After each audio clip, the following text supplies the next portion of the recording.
You're listening to the Archaeology Podcast Network.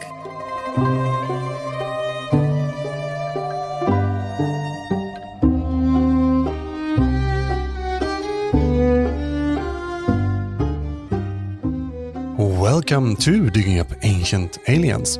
This is the podcast where we examine alternative history and ancient alien narratives in popular media. Do these ideas hold water to an archaeologist, or are there better explanations out there? We are now on episode 79, and I am Fredrik, your guide into the world of pseudo-archaeology, and this time it will be a competition. I will compete against Mark, who hosts the channel ArchaeoSoup, and we will see who is the best expert on pseudo-archaeology dating to 2024. So what happened last year, more or less. It's hosted by Michelle Franklin from Lectures and Legends. Both of these have been guests on this podcast previously. So this will be a, interesting episode and see, who walks out a victory. And you can participate by just pausing after the questions and see if you get the correct answer. Let me know how many, right answers you got on this quiz. And I want to thank all of those of you who are supporting the show. You're really helping out producing this content, and I'm humbled and grateful for your support. And if you want to help out, I will tell you how to do that and get some bonus stuff at the end of the episode. Remember that you find, often sources, resources, and reading suggestions on the website, diggingupancientaliens.com, but there you won't find much sources, but some, hopefully. There you can also find the contact info if you have any questions or notice any mistakes in any of the episodes you are listening to. And if you like the podcast but don't want to donate any money, that's all right. But I would really appreciate if you left one of those fancy 5-star reviews or thumbs up or whatever they use on the, podcast player you're listening to. Now that we have finished our preparations, let's dig into the episode.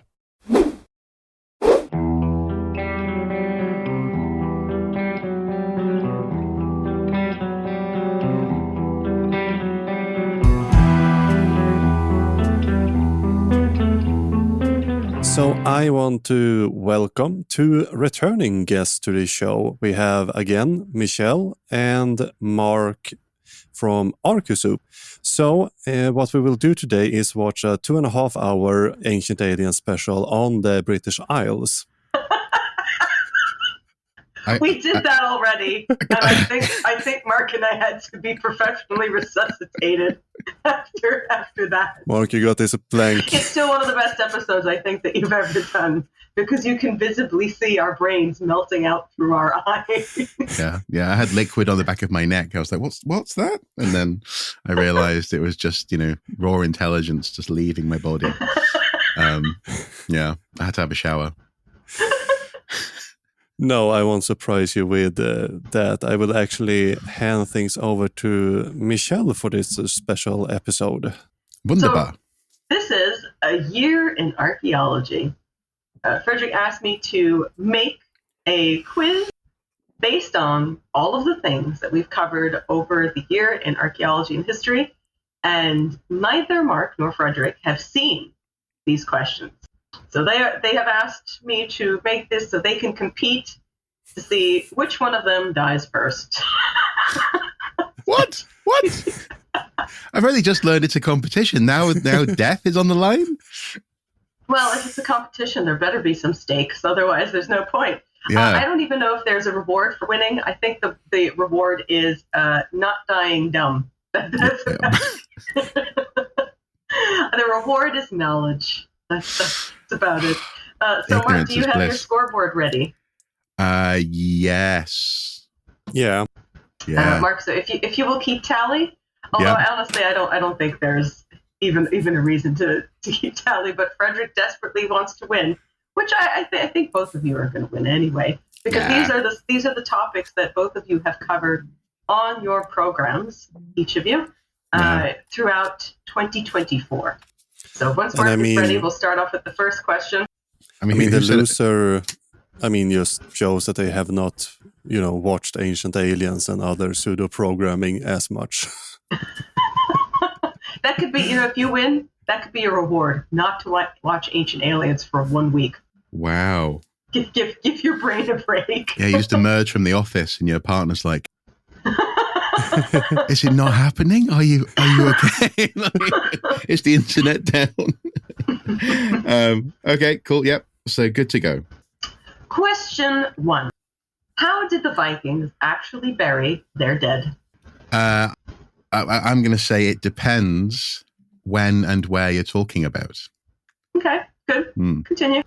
In some places, we're talking about cremation.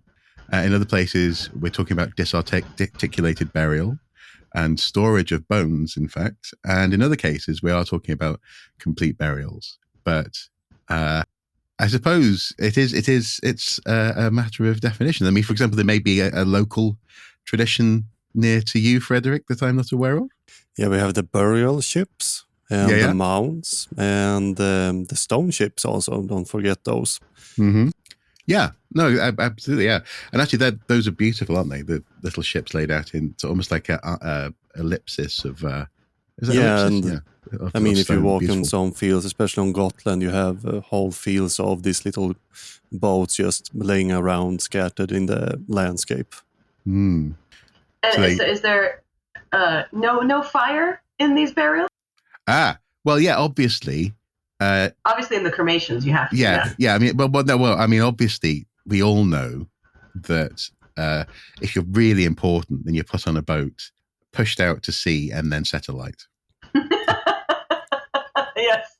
Just like according Hollywood to one saga. Yes. But they didn't actually put it on fire in that saga. They just pushed it out to sea. Yeah. Yeah. That's why Outlander is the superior Viking movie. Yeah. Yeah, the whole, I mean, we can't say that it didn't happen, but there's no evidence of people having their ships set on fire and set out to sea. There's just no evidence for it whatsoever. Okay. See, I told you would do fine with all of these because these are subjects that you've covered, even some of them recently. The question 2, what is the archaeological evidence for the Loch Ness Monster? 0. Oh, Mark has a different answer? No, I'm just going to say that would be paleontology. Ooh. Would it though? Plus, he's not a dinosaur. No, are they not? I thought they were thought to be. I forgot which one it is now. Oh, well, it's not a dinosaur, is it? Because it's thought to be a prehistoric creature of the same age of dinosaurs, which is a paleontological thing, isn't it? That's not exclusively dinosaur. Is it? I don't know. So, but why do people think that Nessie is real, or why do people think that Nessie was a dinosaur, is a cultural memory of a dinosaur? It is absolutely impossible, by the way, because Loch Ness, even though it's one of the deepest lakes, it was covered over in ice until we were talking about the history of Earth until very recently. Yeah. So why do people think that Nessie is a dinosaur? That's a good question, but it's from the surgeons. I think it's the surgeons' photos. But it has this long neck like a swan. So, I mean, could be some sort of swan monster. Nessie just goes honk. Yeah. And then along comes the UK monarch because they have unique rights to eat it. It is a swan. That's right. I say, that's mine. Yeah. Do any of you know who made up most of the quote unquote evidence for Nessie? No. Interestingly, I don't have his name. No. I think he's a surgeon, though. But other than that, it's... Yeah, it was one person in particular who essentially fabricated most of the quote-unquote evidence. And even there was a great race to... This was really all... It was a publicity stunt. And that was it. And so ever since then, people have said, oh, I can see Nessie, or Nessie is there. Yeah. People use it as a great way to get people to Loch Ness, which is fine. I mean, it's really no different than having King Arthur at Tintagel, to be quite honest with you. Yeah. But it was a publicity stunt, and people just use this as a way to now get people to visit the area. All right, so question 3. Was Rapa Nui established by aliens? Yes. Of course. No. Atlanteans. I guess Atlanteans. Oh, yeah, sorry. That's the yeah. lost city of Atlantis, yeah. Yeah. But why do people, what is the whole, Fredrik did a whole program on this, but what is the whole difficulty that people have with the return of Moai and Rapa Nui? Well, it mostly boils down to this idea. I mean, the alien part is kind of new, but people look at structure on Rapa Nui and narratives from the local population, and some interpret it as a white set of people came there and brought culture with them, and Thor Heyerdahl, the Norwegian raft enthusiast, went there trying to find this lost civilization that he thought originated from South America and before that in Europe, but they got kicked out by the brown population in South America, went to Rapa Nui, where they were killed off by the local population or by population immigrating from Polynesia. But a lot of those ideas comes from there, and then people are somehow befuddled by how you can move stones. Mm. Well, because there was a story. There's a story, isn't there? There's a tradition that the stones walk into place, and that may well be literally that they were guided. You can sort of rock, and there's been similar experiments done with some of the sarsen stones, I believe, at Stonehenge as well. You can sort of meander them. There's 3 archaeologists that actually tested walking on Moai, so they made a almost full replica. We're talking 10 tons plus, and then they made the bottom a bit roundish, and then they took a couple of people, and then you could just got it shimmy up, it and along. Yeah, and then you just wiggle it back and forth, and it kind of moved. You still see those memes of like the statues having toes.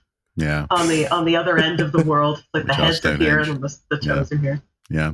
Although, was our Norwegian man, was he just gutted when he got to Rapa Nui and it wasn't Rafta Nui, and he was like, oh man, I thought it was rafts, and then no, because he spoke Norwegian, Mark. Oh, gutted. Okay, never mind. The Flotte Nui. Yeah. Yeah. Hey, I understand that. That's fine. Yeah. So this is a multilingual joke. Yeah, maybe he misheard, the floaty aspect, and I'm going to back off from that. Right, here's a question just for you, Mark. Okay. Who made all the crystal skulls?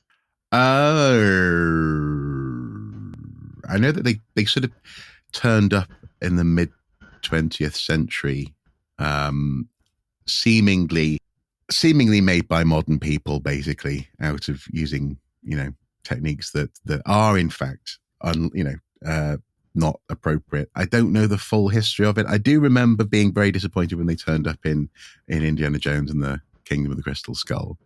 The movie we should not mention. We don't by remember name. that movie, Mark. We don't remember. No. It didn't happen. But you've got to for the canon. No. That's the thing. You just you're just like, no. I don't remember Indy in the fridge. I don't remember.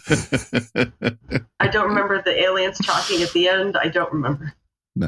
No, but the crystal skulls originate in, at least the most famous, the Michael Hedges skull, come from a crystal jeweler dealer from Germany. Right. Yeah.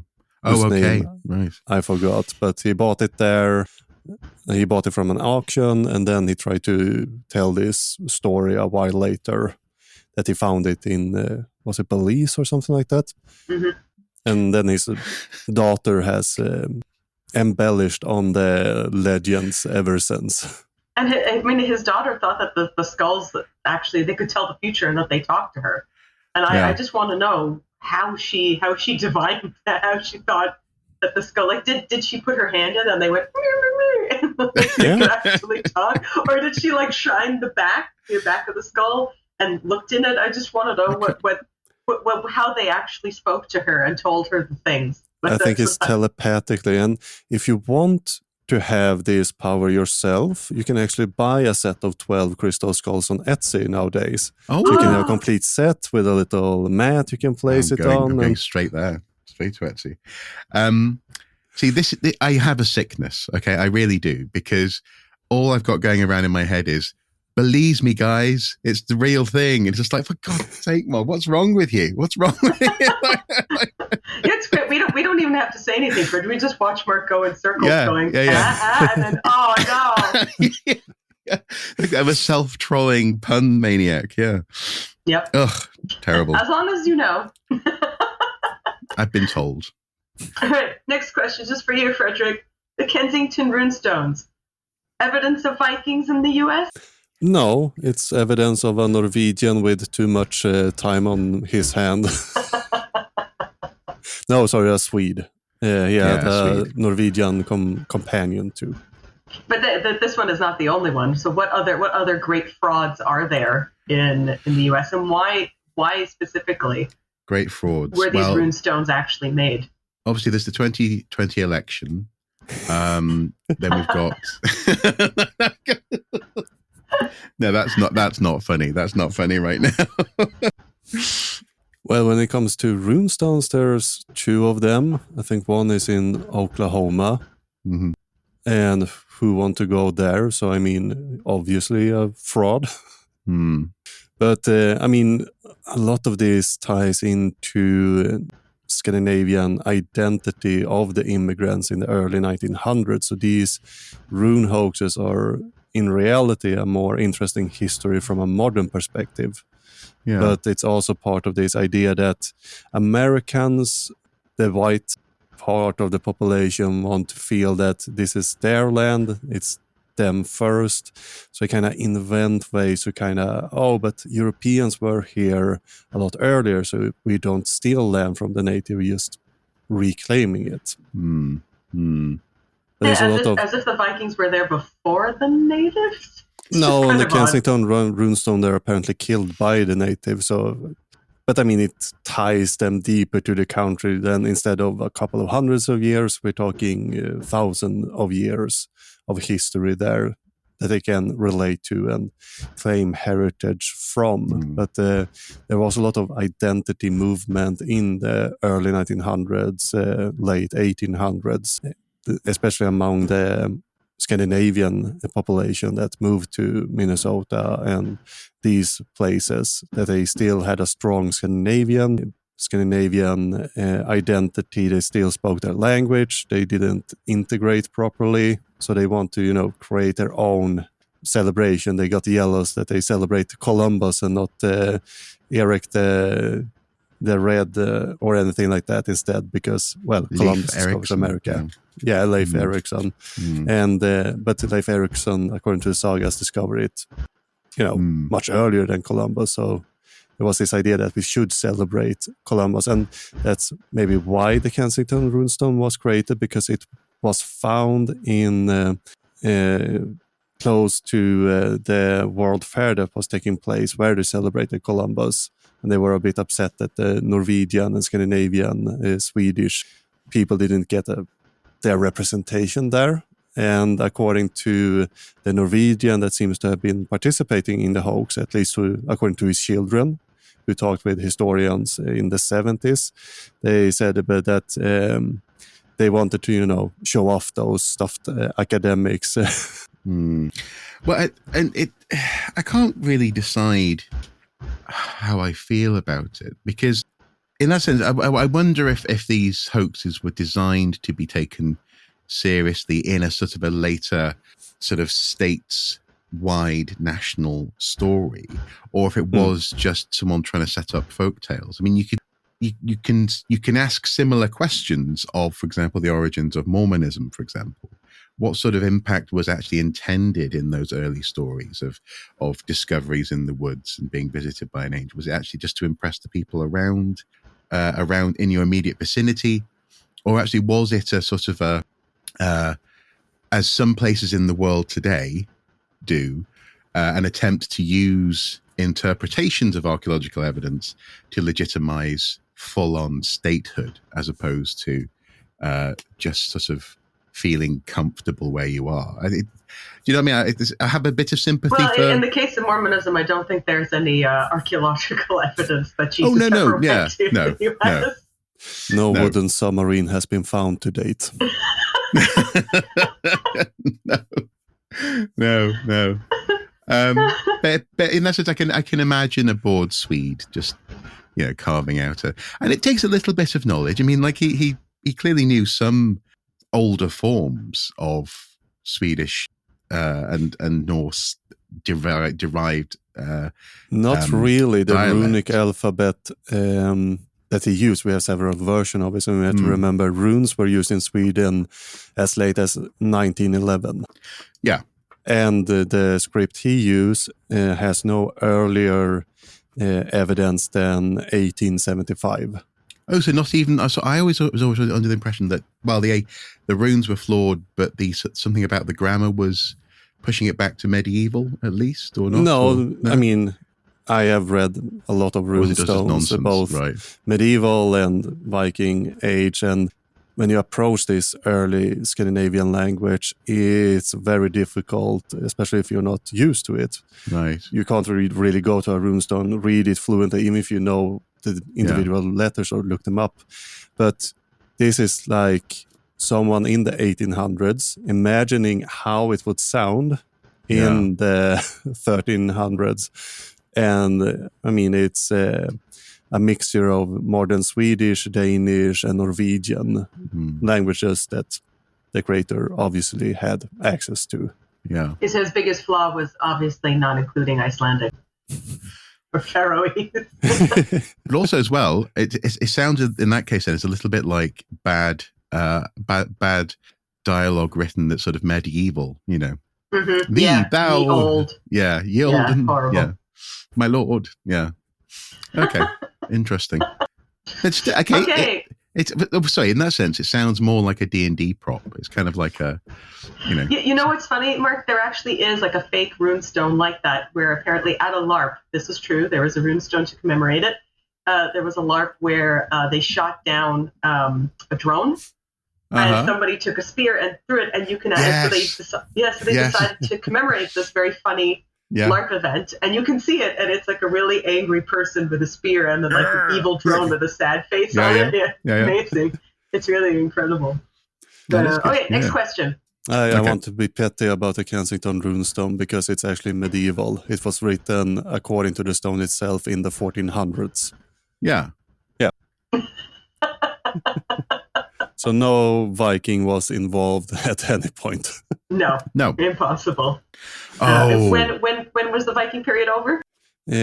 Depends on who you ask. I would say 1100s. Yeah, at latest, 1200s. And if you ask any home DNA testing kit, it's still going on. Turns out I'm Viking. Like, no, you're not. You're not. But actually, so one little point on that.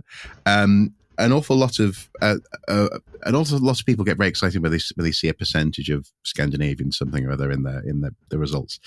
But actually, recent research has shown bigger movements of people in the preceding ages, so Bronze Age movements of people, and so on and so forth. And also, of course, people, as you say, traveled the world continuously after. And it's fascinating how all it takes is for someone to get. I saw a meme today, actually. It's like, American man, when he discovers he has 2% Scandinavian DNA, and he's basically got a beard, a horn. He's on like a mountain somewhere going, oh!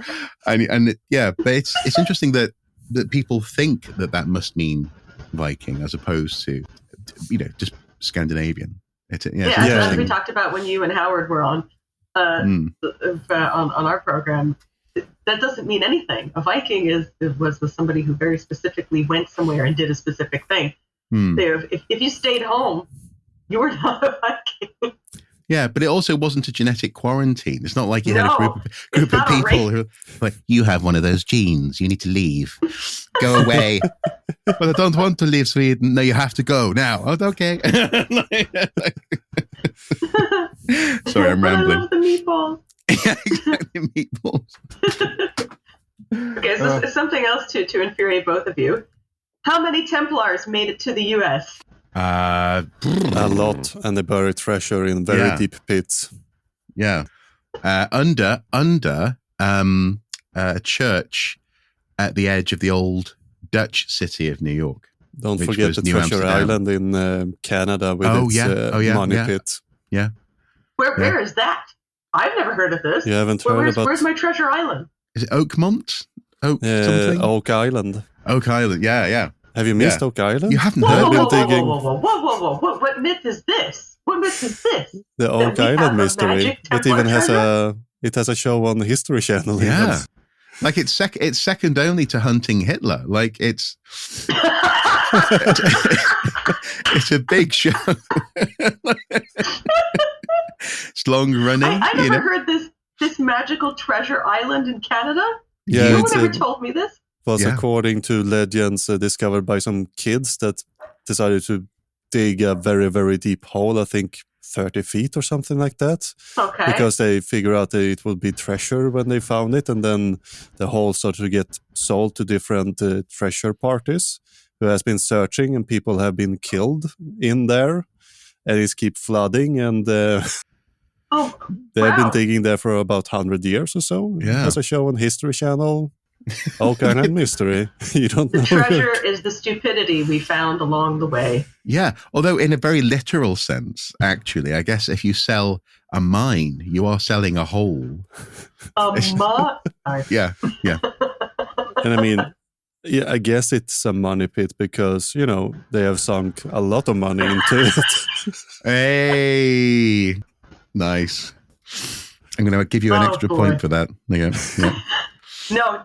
No, you take away points for puns. That's how we operate on this program. Michelle, are you not familiar with your own history?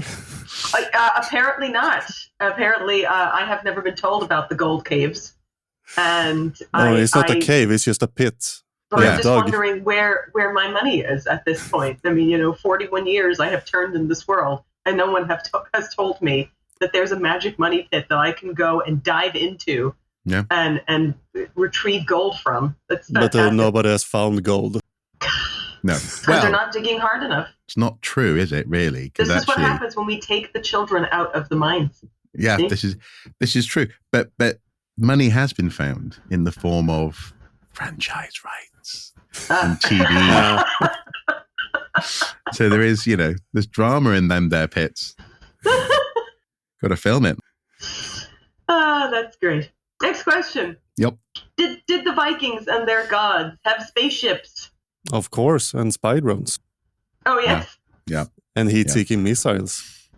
Oh, where did the heat-seeking missiles come from? Odin's returning spear. Of course, it's Vikings trying to describe. Oh, I see. It returns because he's so hot. It just comes back. I am the All Father, the hottest man alive. The spear returns.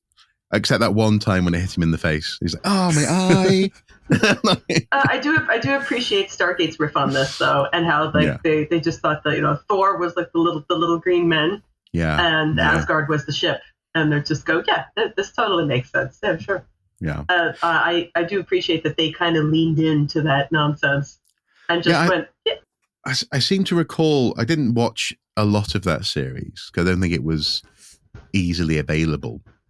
But I remember seeing an episode where they were in what looked like a sort of an alpine village almost. Mm-hmm. And it was meant to be a sort of a projection of an unbroken sort of Norse influence on a planet somewhere. And then I remember them going, we're going to go and meet Thor now. I was like, oh, this is going to be interesting. And it's just that little grey thing with like big eyes. And I was like, I'm very disappointed. Where's the blonde hair? Where's the muscles? I didn't have to have blonde hair, but just have a face. I mean, it was interesting. It sounds interesting because usually they apply the Aryan aliens on that. So it's. I'm glad to hear that they didn't go that route because no, it's great, and they actually made them like they need help because they've been around a long time, but the Greys are having difficulty reproducing. They've copied themselves so much that they can't reproduce themselves anymore, and they actually have other intergalactic enemies called the Replicators that end up coming and swarming the ship. But it way sounds they really like the Replicators could solve their issue. I mean. Well, the Replicators replicate themselves, not other things. But Stargate SG-1 was really good with that. They leaned into a lot of the conspiracy theories and made fun of them, but in a very creative way. So they had a whole conspiracy theory about obviously the ancient Egyptians who took people the aliens took people and they put them on another planet, and then they built like a whole ancient Egyptian sort of thing, and that the aliens were really called the Goa'uld, so like Ra and Apophis and all these other gods were really parasitic symbiotes that lived inside people, and that continuously went into their supporters throughout time. Yeah. Their whole take on things was very interesting. But yes, the Thor was one of the Greys, and I really enjoyed that. Next question. Well, What is Europe's?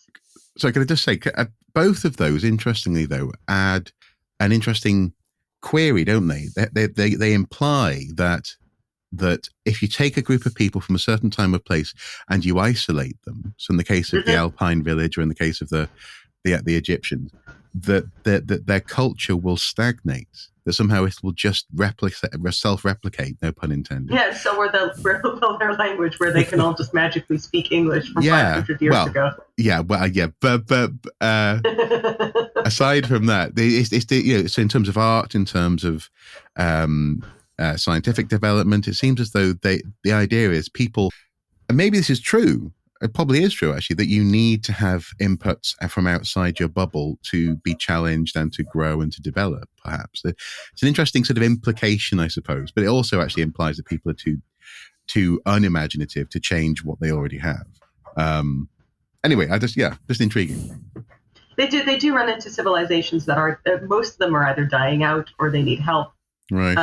And so, their culture is stagnating or on the edge of dying. And so they do come to help the civilizations oftentimes. Whether sometimes they're fungi and they're strange balloon people and they have to help them anyway. But yeah, they so I like the way you worded that. They have to help them anyway, despite them being disgusting fungi people. Have to help them anyway. They'll just replicate by themselves anyway. Yeah. Just get a hose and make a moist environment. Yeah, get a wet log. Exactly. Yeah. They're great wars with the moss people. Yeah. Okay, so next question. Okay. Did Europe have any ancient pyramids?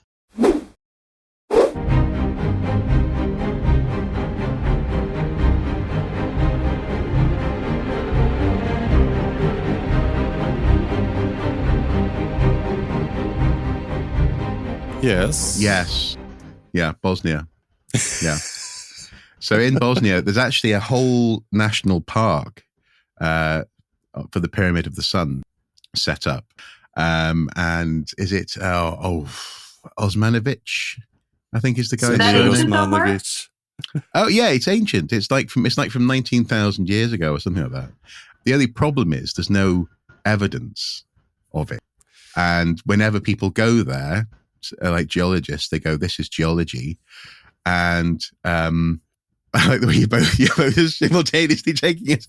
He's got this. Whenever they go, it's just geology. And also, though, interestingly enough, though, to this day, you do get people who've been there to the archaeological park and say that they've taken part in and seen archaeological excavation. And I wonder, presumably what they're seeing is people doing digging, not actually finding archaeology. But yeah. But yeah, it's interesting. They're called flat irons, which for a long time I called them flatirons because I'd never heard that said out loud.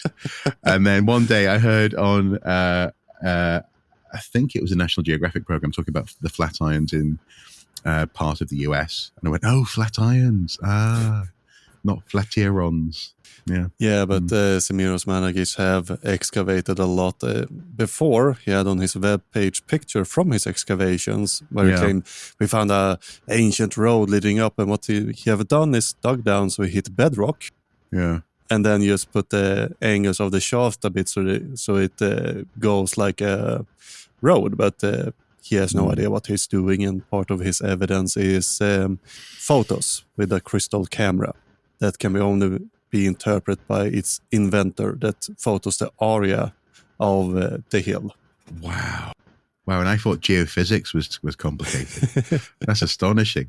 But no, so his background, I believe, was in oil prospection. He went and worked in Texas for a long time. Yeah, he has had a I think it's a BA in economics of some sort. Then he got a PhD in social science about the crystal skull. Okay. And how the ancient Maya invented them. I have no idea how it... So what institution did he pay for that one? No, it was from a real Bosnian university, but I think it was kind of forced through, because if you read that PhD, I have no idea how he made through the final rounds. It's just... I mean, you can go and read it, because I have a link to it on my website on the Bosnian Pyramid episode, if you want to have a real headache.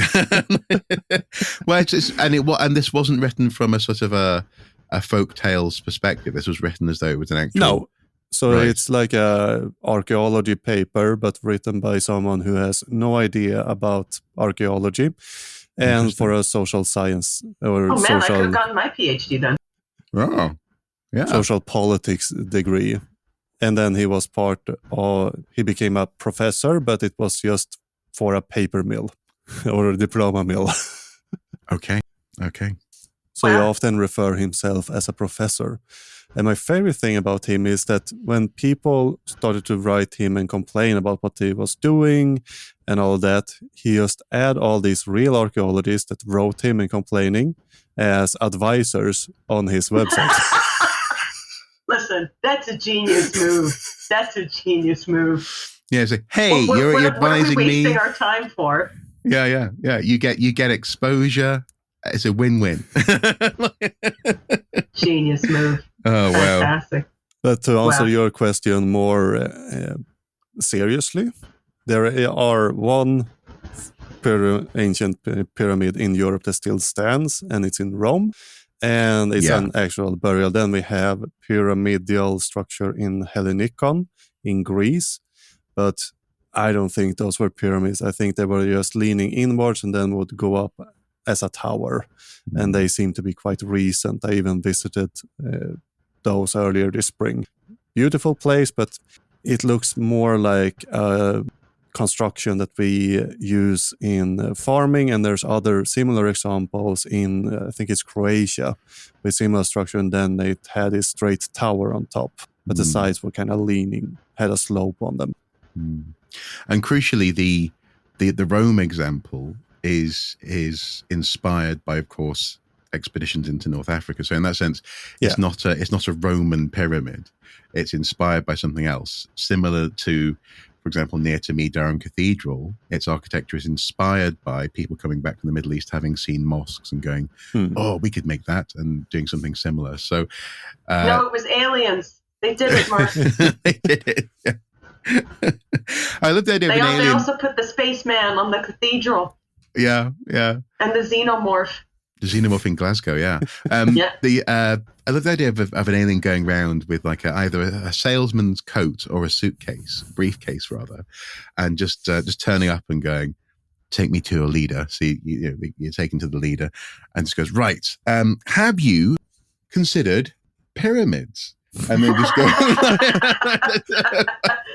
slaps down the suitcase and the pyramid scheme pops up. Yeah. Yes, exactly. It's a pyramid scheme, precisely. Yeah. That's literally what it is. Yeah. Open up the briefcase, and before they know it, they're signed up. So the emperor's just like, sorry, what?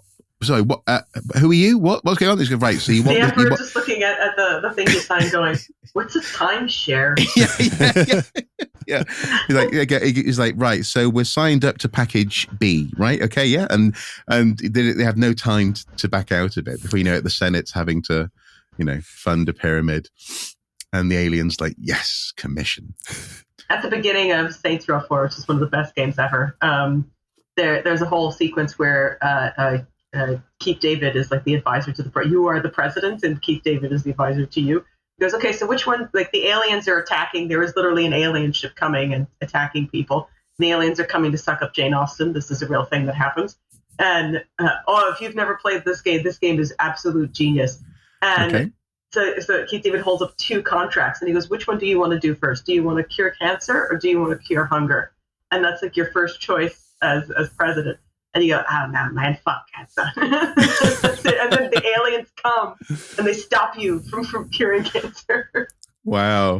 Okay. And so that's really why we have cancer in the world, because 20 years ago we stopped the aliens, or the aliens stopped us from making medical advancements.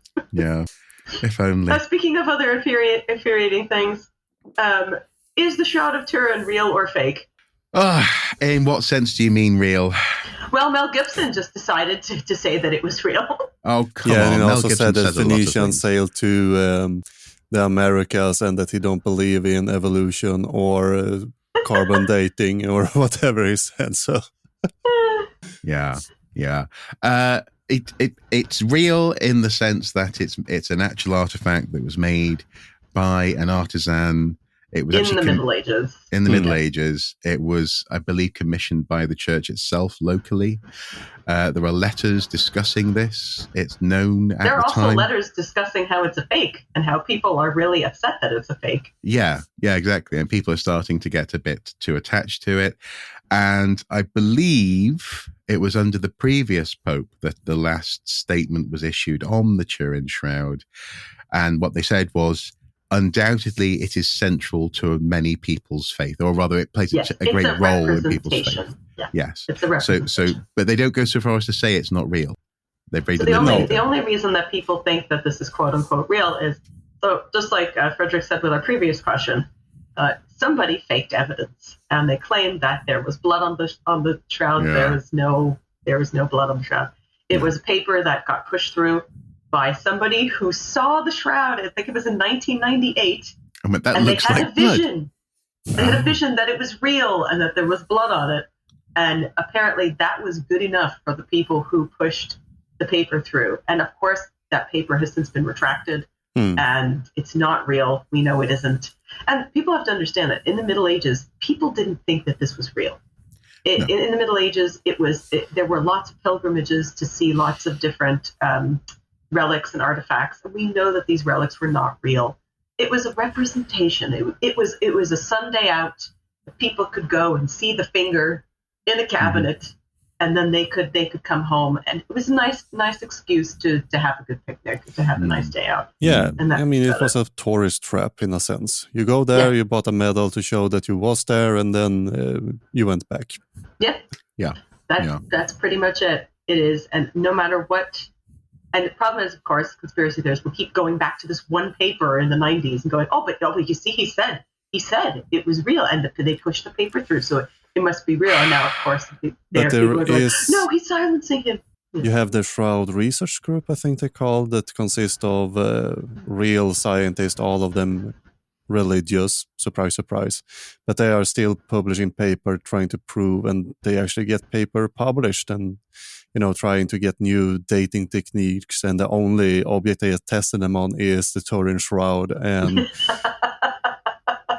it's such a shame, because in that sense, I know fine well that there are religious scientists in my friend group who are deeply skeptical people. In that sense, you don't have to be making up things just because you have a faith in something else.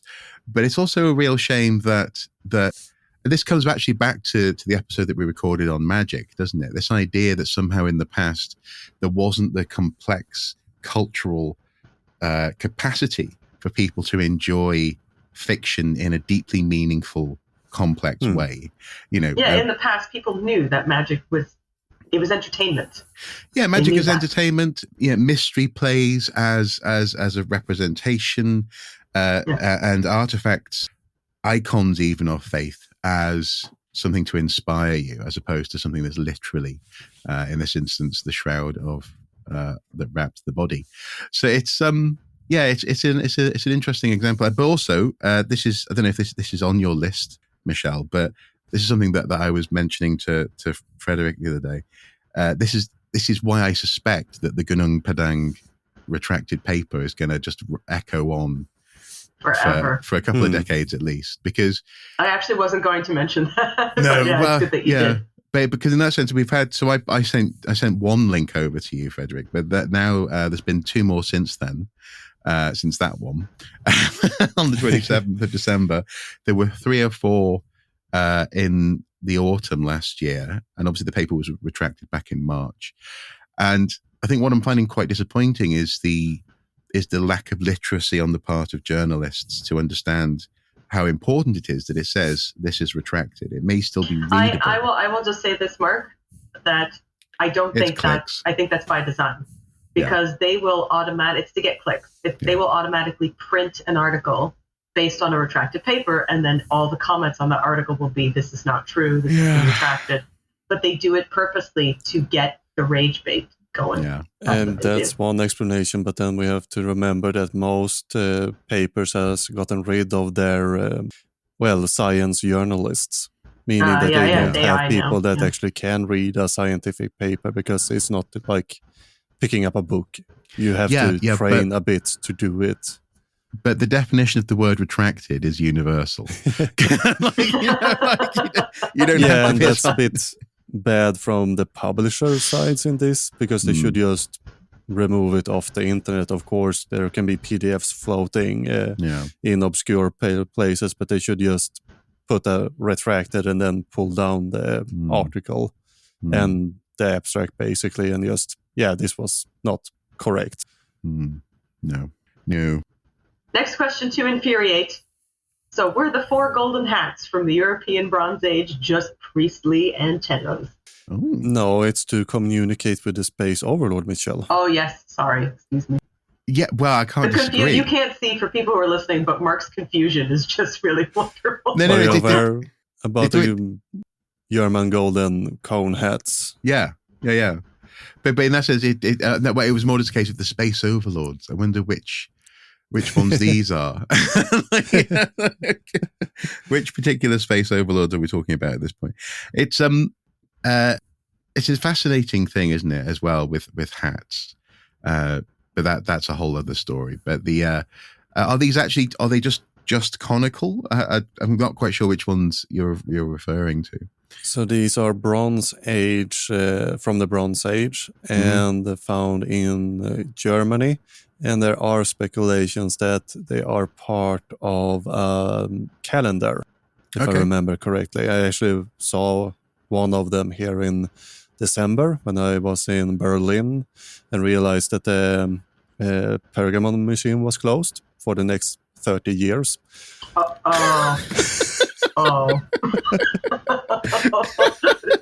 that's a bit disappointing. That was beautiful delivery. Thank you. I was like, oh no, it's Saturday. When's it going to be open? Well, 2050. 2065. Yeah, and I realized that they closed it, I think it was in November, so I was like 2 weeks too late. Oh, man. That sucks. But you got to see the hat. Got to see the hat, at least. Did you get to talk to the alien? No, I wasn't allowed to put it on. There were just a bunch of guards tackling me.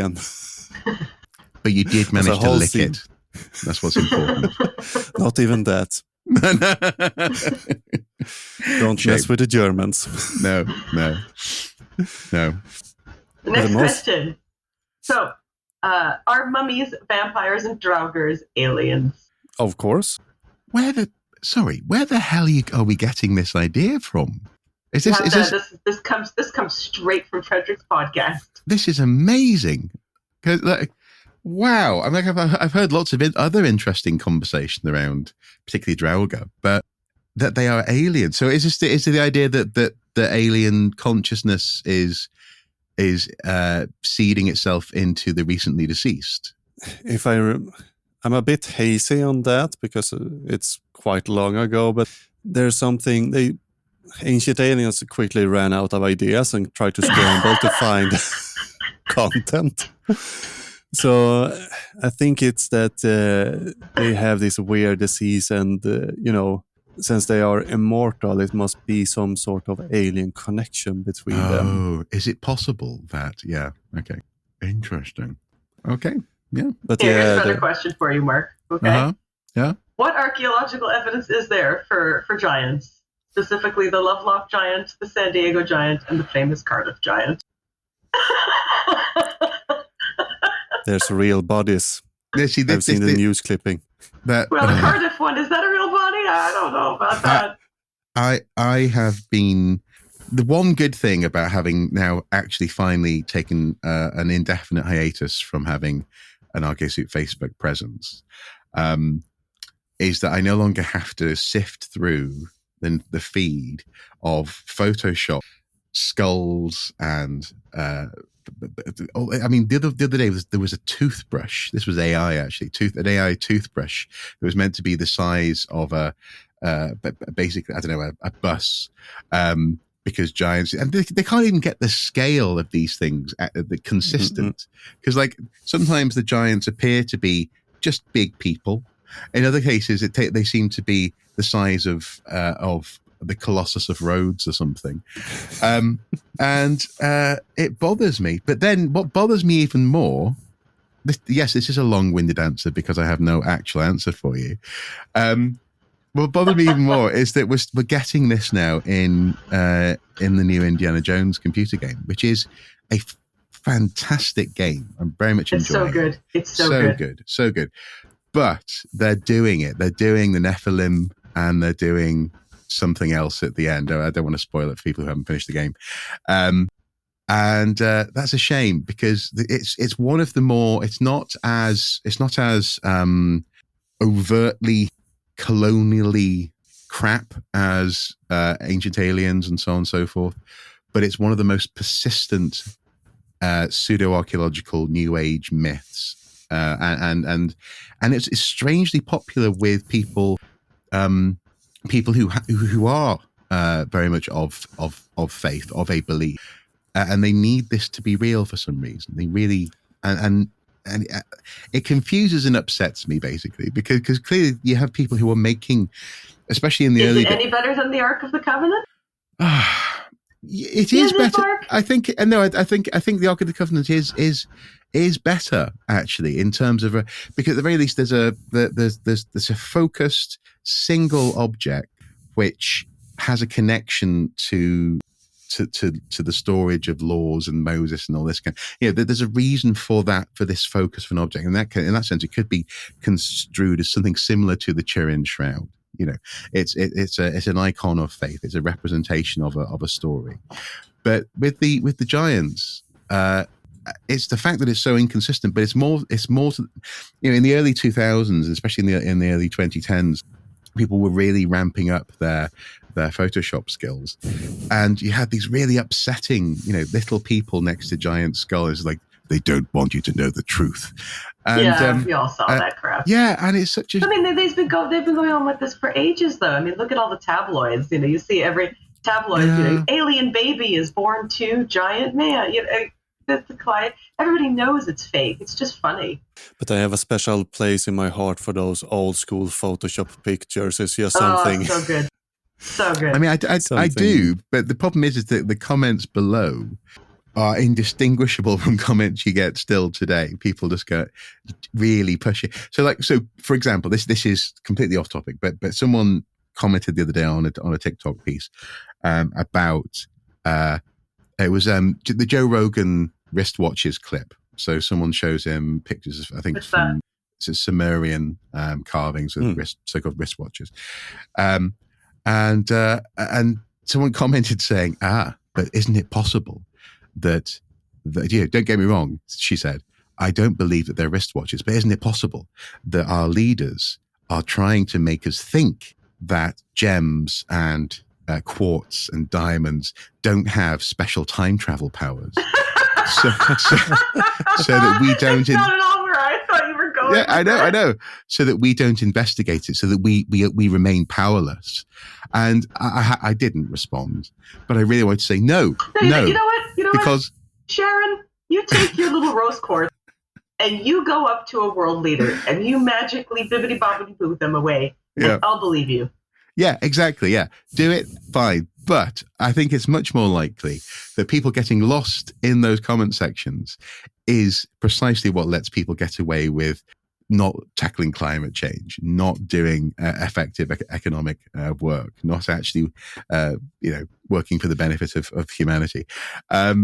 It's what do you mean? My giants and my research are all and then you have for the benefit of humanity.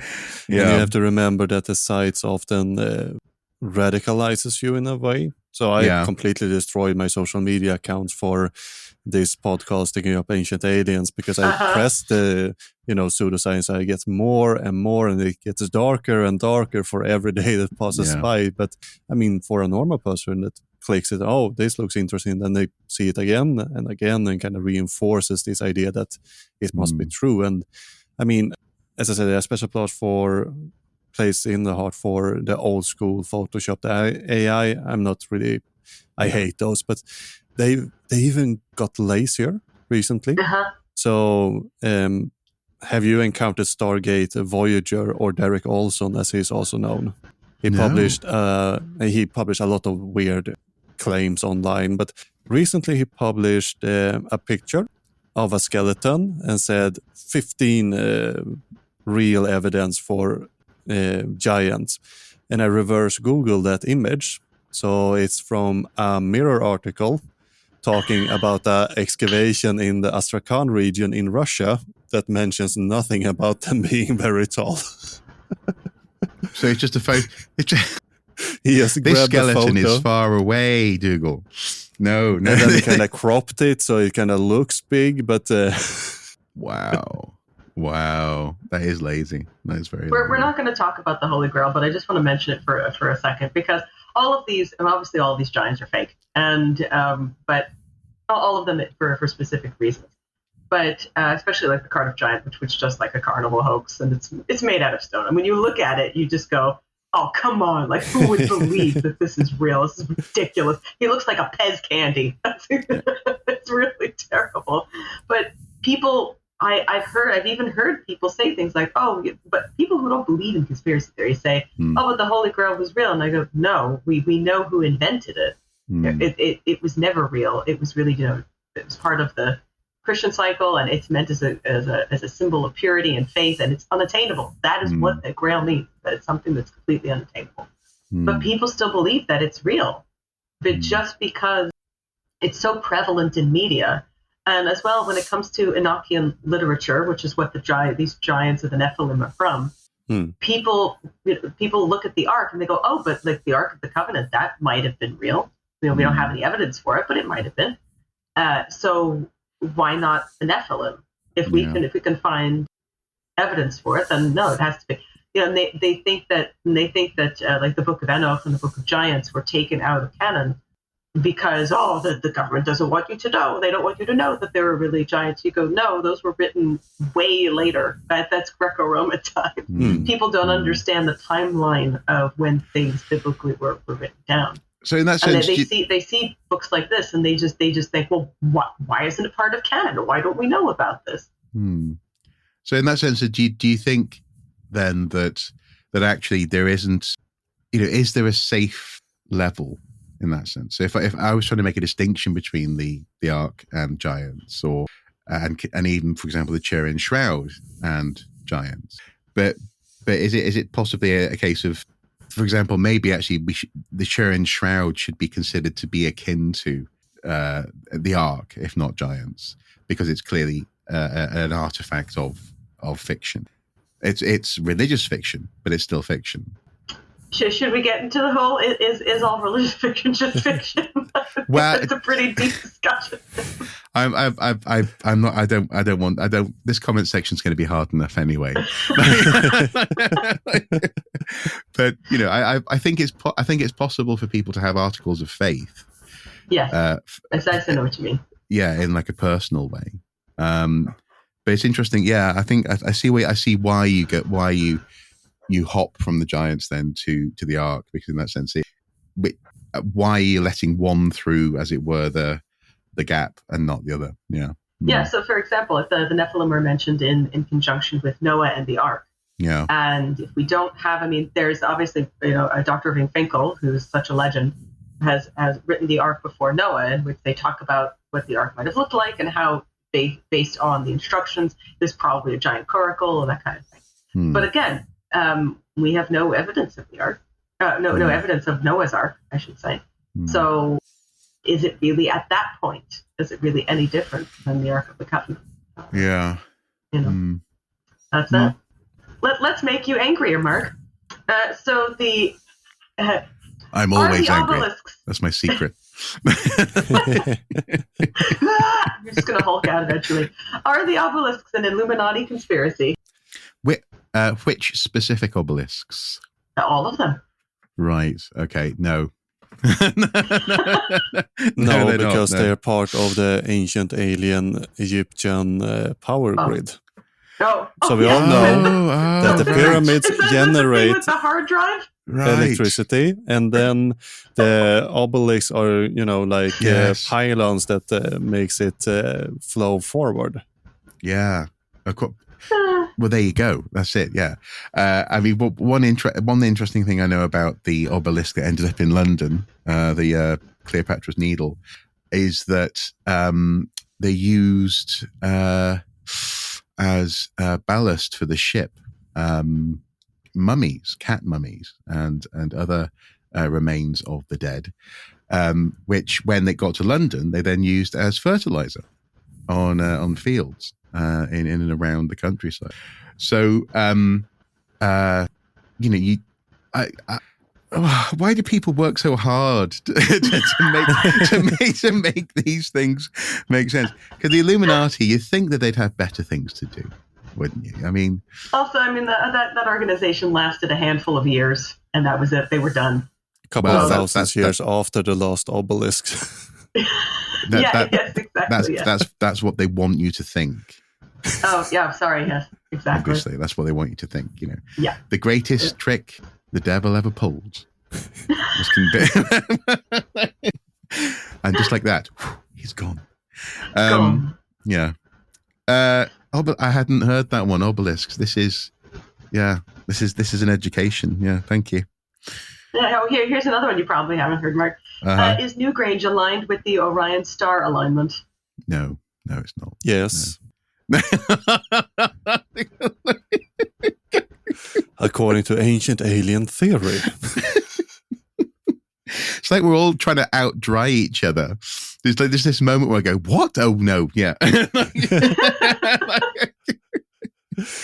Oh God! I actually got someone commenting that it was proven that it was aligned with the Orion constellation, and it's well known that all monuments in this area aligns with different stars and star signs. And then I asked him what paper was this published in, and then he stopped responding. Probably because he's still trying to find the paper. I mean, paywalls are horrible things. So JSTOR, my friends, JSTOR. Edudemia.edu. You can find all papers there for free, and all you have to do is make an account. There is no cost whatsoever. Oh, I know. As long as you are part, you can do it as well through your public library. They can do it for you. Yes, absolutely. Okay, that's cool. I know I have a legacy login as a alumnus from my uni, but I've never used it because, frankly, I forgot. And then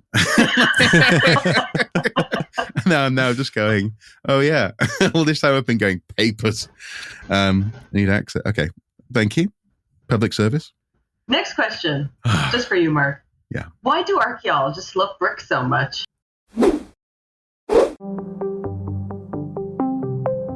Because they're amazing. Bricks are wonderful things. Baked bricks, cooked bricks, ceramic bricks that exist, broadly speaking, further north than 40 degrees on our planet because it's too damp to have sun-baked bricks that don't collapse, are not only like Lego, they're not only sort of little things that you can build almost anything out of, but they're also wonderful little records of material usage, of building techniques, but also just of things like footprints. You get cats and dogs and people. You get beautiful. There's an antifix tile from a Roman bathhouse in Prestatyn, where I'm from, that exists because actually tiles and bricks and other ceramic building material is actually quite hardy. It's one of the best pieces of evidence that we have, and I feel like you've given me a little shop window here for one of my not so jokey, genuine loves. I've given you hope, which I'm now going to crush. Okay. Well, I'll just say I've got a small collection of bricks in the back garden. I can send you a photo if you want. But I also enjoy good bricks, but in Sweden we don't really have brick building until the 1200s. Right, So yeah. it was our first building made out of brick was built just outside of Birka, the Viking settlement, Yeah. by the Swedish royalty at the time. And I mean, Sweden isn't really a place for bricks. We have other cheaper materials. We haven't used it as much, but it was supposed to be a very fabulous building. And we even have found bricks with marks of who made them. And he was very proud. So he signed it in both sides in runes. So we know that one who made these bricks was named Bove. Nice. You see, bricks, great. Here's a question to crush your soul, Mark. So, Okay. why won't archaeologists just admit that the Earth is flat? Oh. I lift you up and I put you down.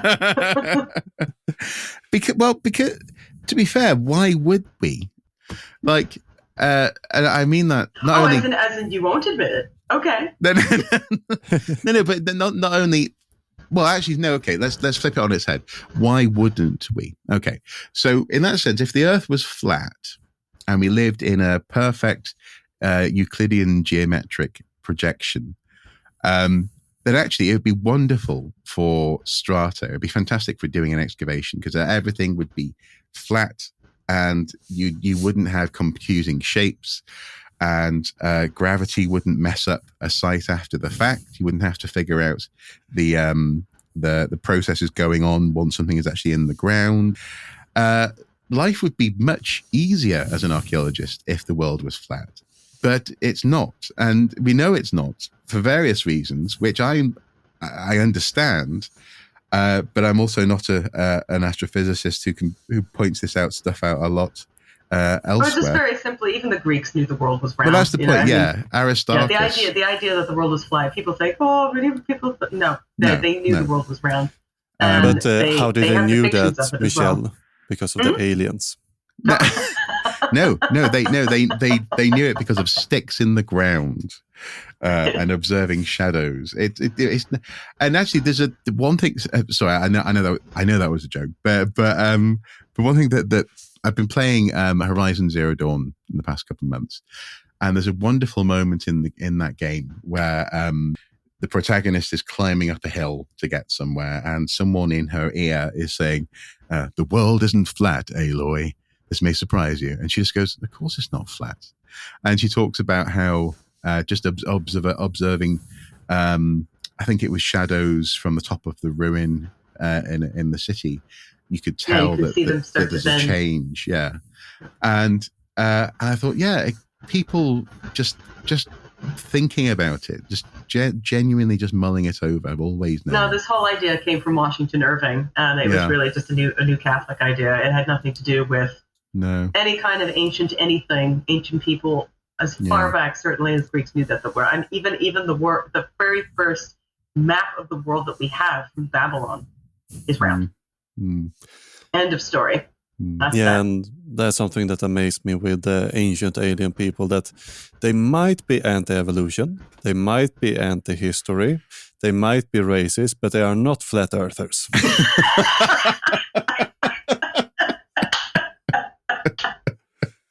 Small victory. Dude, you can call me a lot of things, but yeah. That's Even that, they looked at that's dumb, guys. The alien told us they're around this Earth, and they're alien. They're flying above. That's how ancient people know the globe is round. How would they otherwise know?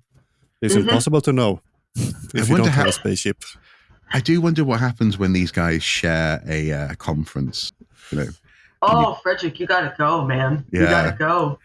And just get the flat earthers to talk to the guys, the other guys who are talking about how they. Oh, that would be a fun documentary idea. Take flat earthers to argue with ancient alien people. Well, and I imagine you can probably track this stuff on a sort of a almost like a logic gate, where they're together. Oh no, no, the Earth is flat. No, the Earth isn't flat. And then they're together. And then aliens. Oh no, brown people. Other than and then you'll just see this sort of this progression of it could be a beautiful diagram, and then ironically they all come back to one point after all of that when it just says against the mainstream is against us. Yeah. So it would all come back. It'd be like a bell curve, and at the other end of it would be like, but the mainstream is against us. They all say in one voice. And then where they will start fighting again about who is mainstream of them. Oh yeah, you're mainstream, man. Yeah. Mm-hmm. You just have some random guy in the middle breaking up the fight, going, "Bro, trust me." yeah. Absolutely. Next, we only have a couple questions left. So next question. Why is nobody mentioning the fact that an alien ship came to see Charlemagne? I can't keep saying this, but but that's new. That's a new one on me. Did I cover this, or have you started to improvise, Michelle? I said this one you mentioned very briefly. Yeah. Charlemagne. Well, but all world leaders, they kind of want to assign alien connection with, because you can't be a powerful leader without alien interference. So you're ruling from the benevolence of the alien space lord. The same with Alexander the Great. He apparently had either UFO fighting for him and maybe even against him.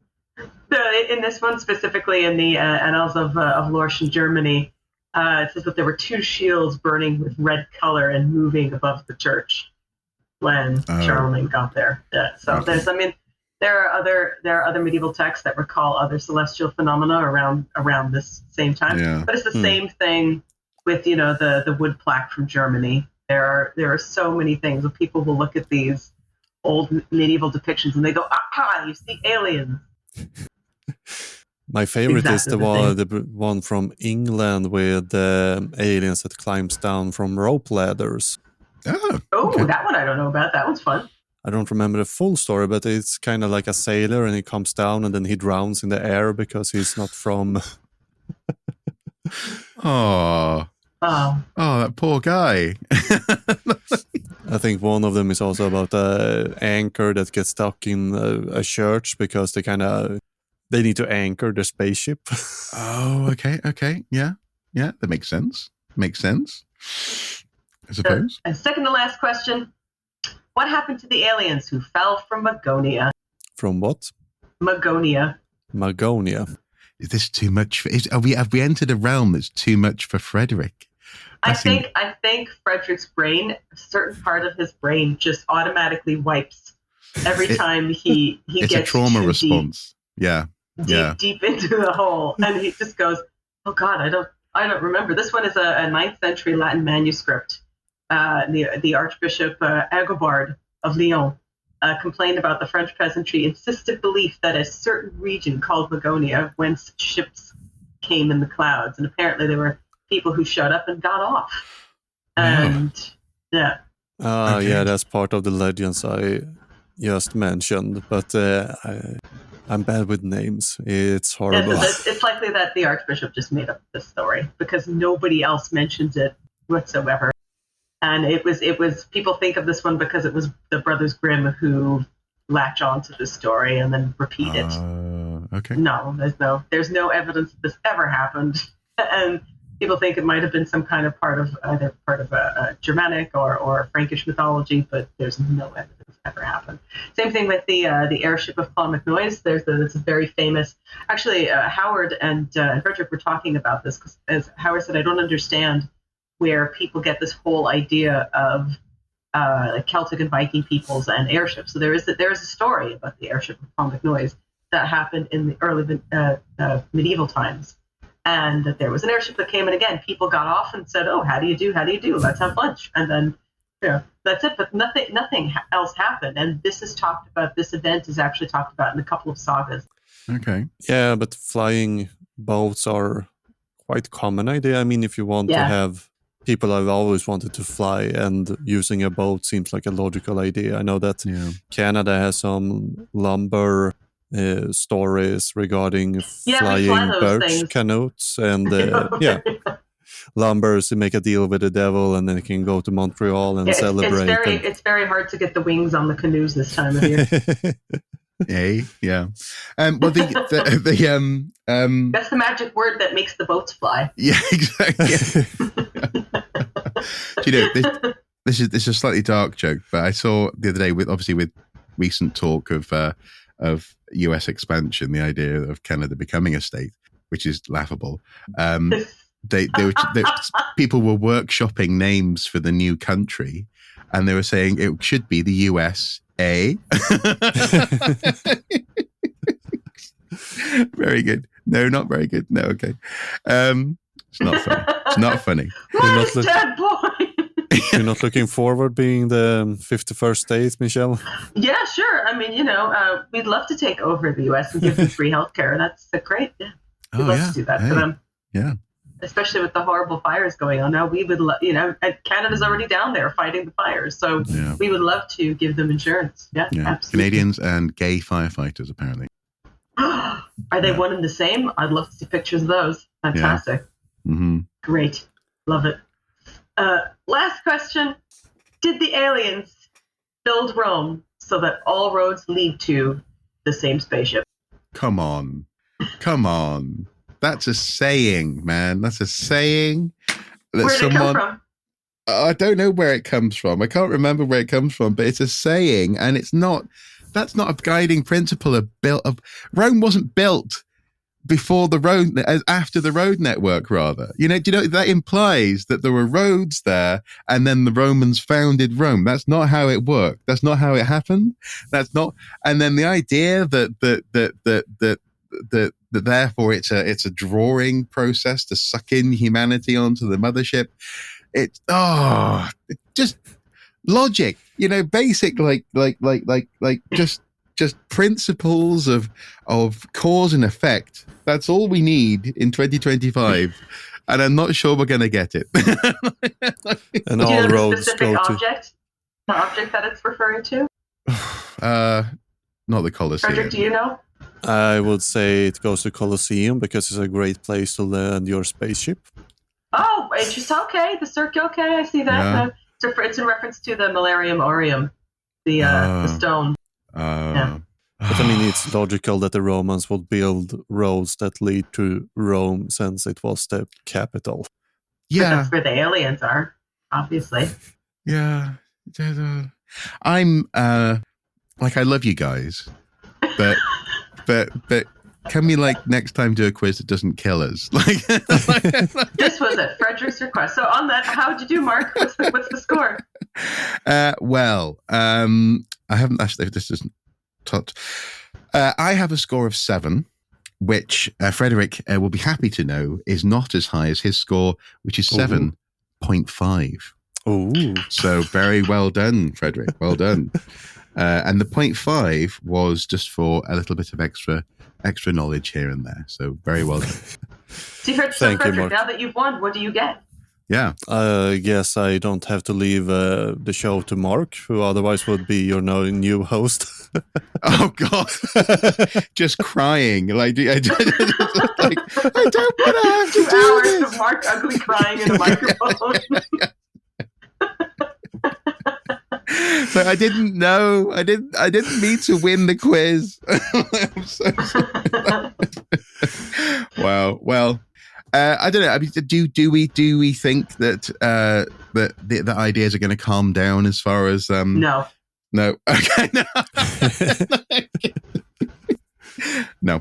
Okay. As long as there is, it's something I've known in general. Something I've seen really in the last 20 years, especially now with horrific AI and all these kinds of things. People will believe what they want to believe, and the interest in the truth and in history, people are just not interested. And we do this as well on my show, where we talk about things that actually historical events that people will say happened, which we did not happen. And it really is down to education and the education systems in everybody's individual country.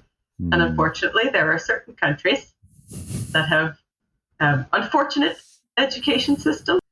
that are designed to keep people guessing, really.